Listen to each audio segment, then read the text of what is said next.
Al presentarse el Plan B de AMLO, con el que sí se tocó al INE, el senador Emilio Álvarez y Casa, del monrealista Grupo Plural, advirtió estridente, falsario y con una sarta de falacias que con esta reforma se da pie a los peores excesos que se combatían, ya que abre la puerta a una elección de Estado, a un México autoritario, a la prostitución electoral, al fraude electoral legal y a que la gente no decida. Exageró el que lucra con los derechos humanos.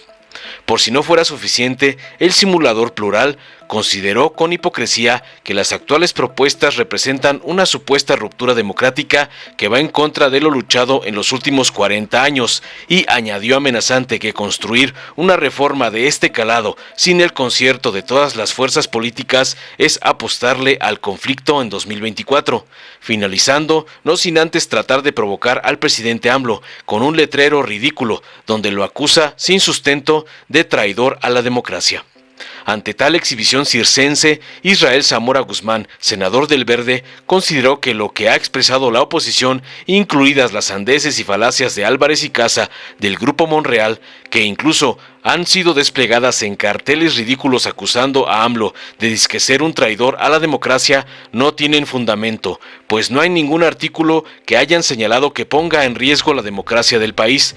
El senador integrante de la 4T destacó, para aclararle las ideas a los empleados del señor X, que entre las reformas se busca que los partidos políticos promuevan candidaturas de mujeres, que las autoridades electorales no impongan sanciones por analogía, ni establezcan mayores requisitos a los legales. Además, la promoción del voto que haga el INE deberá ser objetiva, imparcial y no influir en las preferencias del electorado, ni ser guiadas por un pensamiento conservador, aseveró contundente, entre otras cosas expuestas con gran claridad, para que las entienda bien el falsario y Casa.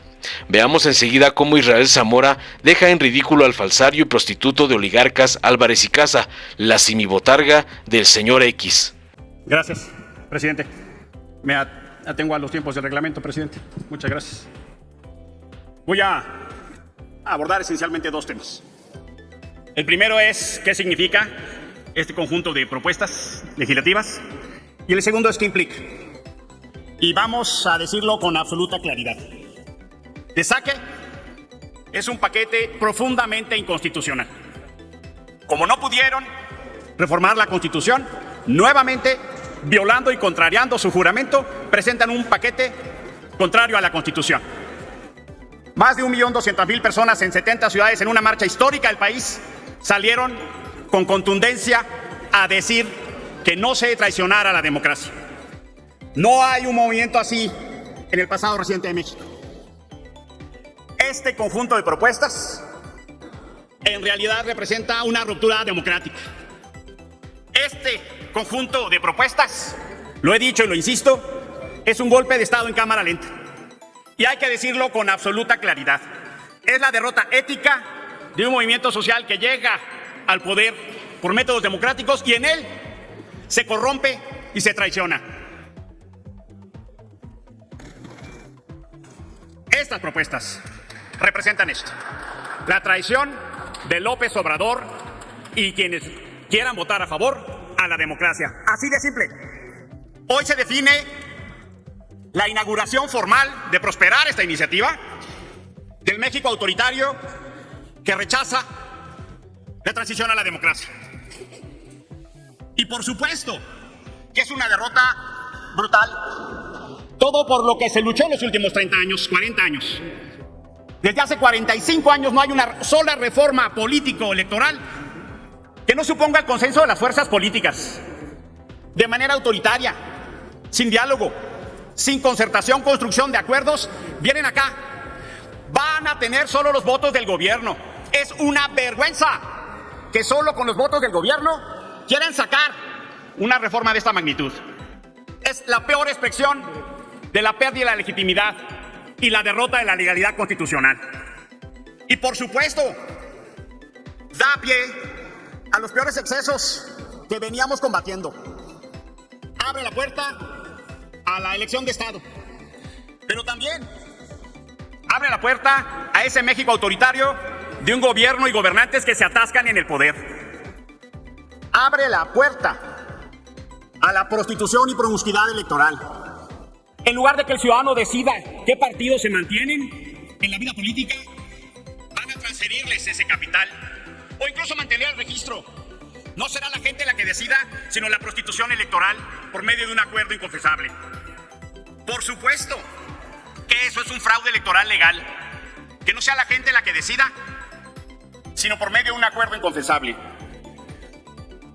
Que se construya una reforma de esta magnitud sin el concierto de todas las fuerzas políticas es apostar al conflicto en el 24. Como si no fuera ya suficiente la violencia que existe en este país. El 21 fue el año más violento electoralmente hablando, con el mayor número de candidatos y candidatas muertas en el territorio. Esto se vive con profunda intensidad. Lo que están haciendo con absoluta claridad es apostar a la violencia y al conflicto. ¿Qué implica esta reforma?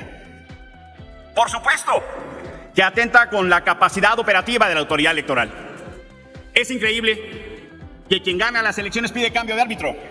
Generalmente quien pierde y al que no se le reconocen o a quienes no se le reconocen los triunfos piden cambio de árbitro. Estamos ante el riesgo de que por primera vez en años en el 24 no se instalen casillas electorales. Estamos ante el riesgo de perder lo que habíamos avanzado en materia de cómputo. Estamos ante el riesgo de que se maneje el padrón electoral con intereses políticos. Vamos a decirlo con claridad. ¿Cuál es el modelo electoral que está detrás de estas propuestas y reformas? El modelo electoral es la elección interna de Morena. Ese es el modelo que quieren. Y miren cómo terminaron, con golpes, incendios y absoluta falta de certeza. Vamos, hasta Pablo Gómez reconoce que la apresurada revisión deja errores graves. Ya se ha reconocido por el propio presidente contenidos inconstitucionales. Vamos, el presidente ya se los dijo. No pueden artificialmente darle vida a sus aliados. Ya se los dijo López Obrador. Vino acá Dan Augusto a decirlo. El senador Monreal ya citó 21 paquetes de inconstitucionalidad. Miren, estas son de las votaciones que nos van a perseguir. Y por supuesto que es un golpe a las capacidades de arbitraje. ¿A quién le conviene un árbitro débil? Al poder. ¿A quién le conviene abrir la puerta para los abusos? Al poder. Estos excesos que habíamos detenido de usar el gobierno, el aparato público, los servidores públicos, hoy siervos de la nación, y los medios de comunicación que hablaremos más adelante. Por supuesto que se abre la puerta al fraude si se quiere permitir votar sin credencial de elector. Ya lo habíamos eso superado. Habíamos logrado la confianza de los instrumentos, el padrón, la lista nominal, la urna transparente, la credencial de elector, la tinta indeleble, y luego trasladamos, con muchos años de esfuerzo, la confianza en la autoridad. Y hay, por supuesto, hechos muy graves. Miren, les voy a dar solo el ejemplo del artículo 78 en materia de procedimientos electorales. Los consejos distritales se instalarán en la última semana del mes de diciembre del año de la elección correspondiente. El mes de diciembre del año de la elección correspondiente. O sea, cuando pasó la elección. Van a instalar los consejos distritales cuando ya acabó la elección. Revisen lo que van a votar. Esto, impreso por los dos lados, es lo que ni siquiera han leído.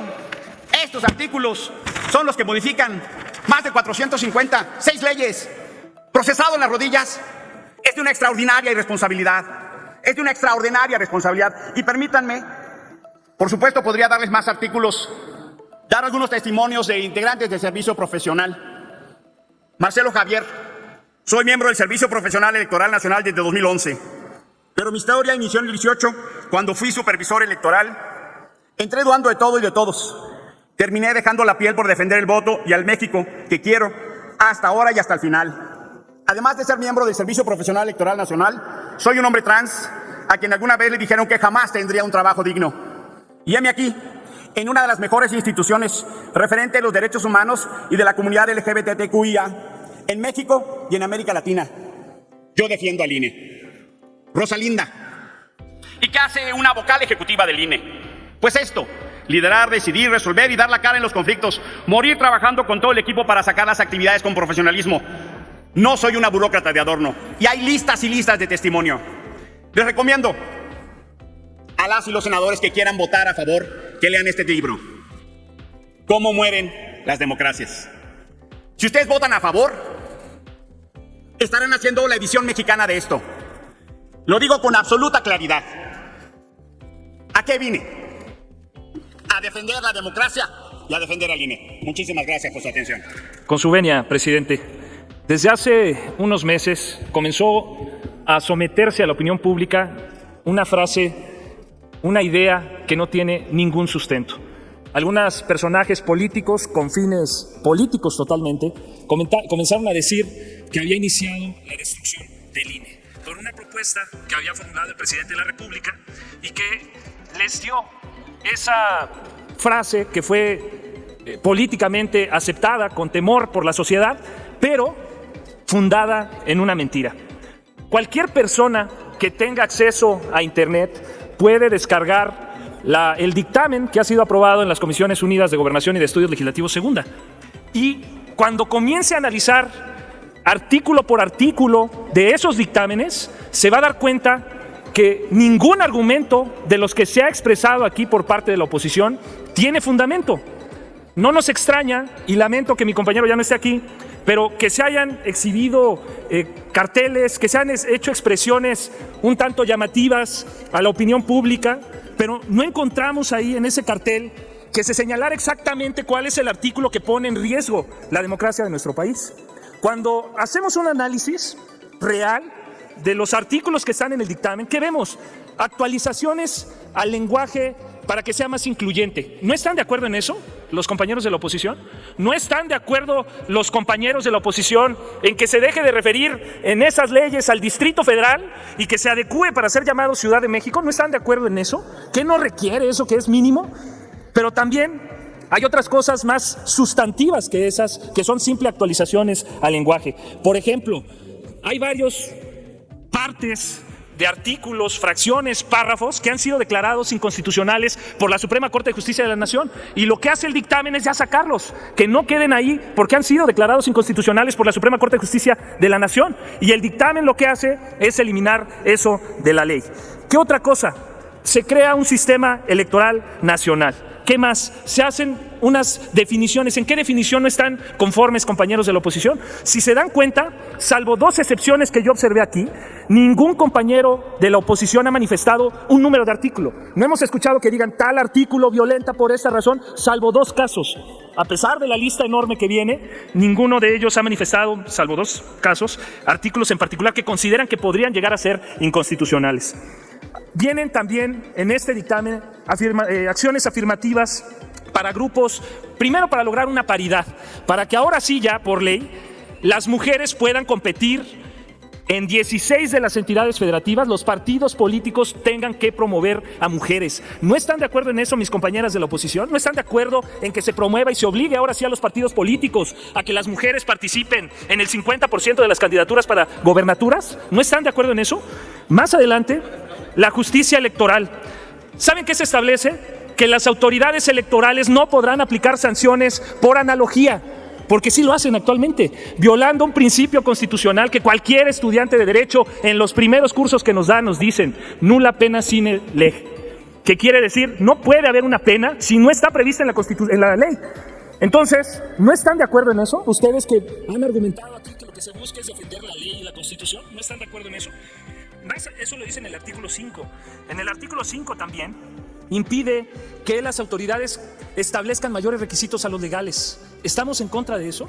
Si hay un requisito legal, las autoridades no podrán establecer mayores requisitos para que los ciudadanos puedan ejercer sus derechos político-electorales. ¿Esa parte tampoco están de acuerdo, compañeros de la oposición? Trabajo del INE. Miren, el artículo 6 establece que la promoción que haga el INE y organismos políticos locales en la que invite a participar al voto debe ser objetiva, imparcial y sin influir en la preferencia del electorado. ¿Qué ha hecho el INE? ¿Han visto la posición actual del INE? Dice un compañero, el INE no se toca. Dicen los compañeros. Otros compañeros dicen, el INE sí se toca. ¿Quién considera que el INE ha llegado a un estado de perfección? Que levante la mano aquí. Si el INE actualmente como existe ha llegado a un nivel de perfección, entonces pues ya dejemos todo, cerremos las cortinas y vámonos. Pero el INE, por supuesto, que no ha llegado como institución a un nivel de perfección. ¿Dónde está lo peor? Lo que hay que erradicar, la subjetividad con la que actúan las personas físicas que llevan a cabo las funciones del INE. El INE no es el problema. El problema son las personas físicas que, iba a decir una palabra muy fuerte, pero por lo menos son subjetivas en la toma de sus decisiones. ¿Cómo es posible? En esta ley se establece que el INE debe ser imparcial. ¿Han escuchado al INE, si fuera imparcial, dar las opiniones que tiene el grupo, el grupo mayoritario a las reformas? No. el INE actualmente, a través de su titular, únicamente ha manifestado una de las expresiones que consideran que no debe de tocarse el INE, pero con los mismos medios con los que dio a conocer que, en su opinión personal, el presidente consejero del INE, no debe de haber una reforma, con esos mismos medios debió haber dado los puntos de vista de los que consideramos que sí se debe de modificar. Por eso, el artículo 6 de esta ley establece que ahora el INE va a ser imparcial, que no puede jugar partido. El INE no puede ser, como decía, árbitro vendido, ni mucho menos jugar también con la pelota en contra de alguna de las partes. El artículo 28, compañeros, establece la concurrencia. Alguien mencionó que se perdía la concurrencia y que nunca se establecía y que por eso se violentaba la ley. El artículo 28 del dictamen que estamos discutiendo establece la concurrencia de las personas que van a trabajar en los organismos públicos locales. Nos queda claro que los compañeros de la oposición, y eso lo digo desde mi partido, siempre están en contra de las minorías. Es evidente, compañeras, que lo que reflejan es un repudio a las minorías, que se refleja en discriminación.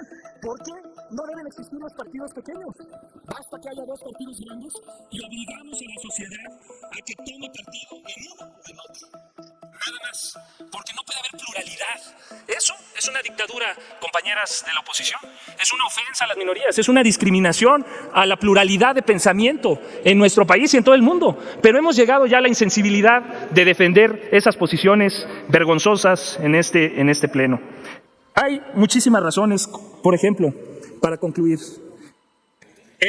¿Saben qué es lo que se está defendiendo? El INE ha comenzado a formar parte ya de un actor político en nuestro país y ha defendido el pensamiento conservador.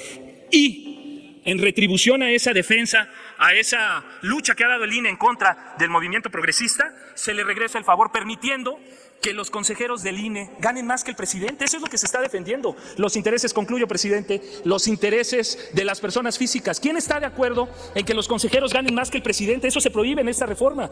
¿Quién está de acuerdo en que permanezcan los seguros de gastos médicos mayores que no tiene nadie, que no tienen ni los senadores, ni nosotros tenemos, y estamos defendiendo, los compañeros de la oposición, que las personas físicas del instituto continúen con sus seguros de gastos médicos mayores? Es una vergüenza, es una sinrazón, es una incongruencia con la realidad que viven millones de familias en nuestro país. Eso es lo que están defendiendo, quedarse con los remanentes, constituir fideicomisos que lo único que permiten es manejar con discrecionalidad los recursos públicos. Eso también es lo que se pide eliminar. Agradezco mucho su oportunidad y el respeto de mis compañeros que me han escuchado. Muchísimas gracias. Dale en me gusta, suscríbete, activa la campanita y compártelo para que más gente lo vea.